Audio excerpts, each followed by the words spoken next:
apa yang berlaku ni kalau boleh diibaratkan dalam pepatah Melayu disebut ribut dalam secawan kopi. Benda kecil je.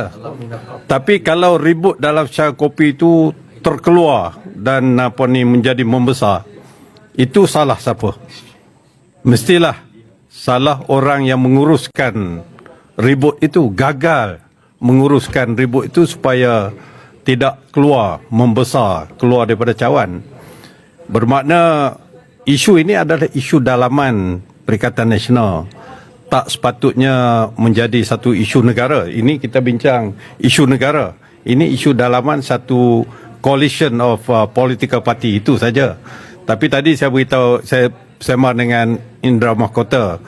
Saya kata apa yang boleh kita sebut sekarang ni, everything appears to be public now.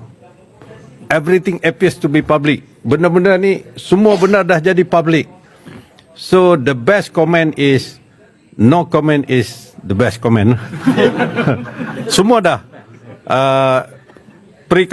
Saya punya press conference pun lebih daripada 1 jam.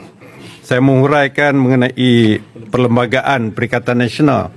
And then sebagaimana yang saudara kita sebut tadi, surat-surat yang sepatutnya personal letters daripada seorang presiden parti kepada 3 presiden parti, dan surat daripada 1 presiden parti kepada 3 presiden parti yang lain tu sepatutnya menjadi satu yang very private and confidential, telah menjadi public.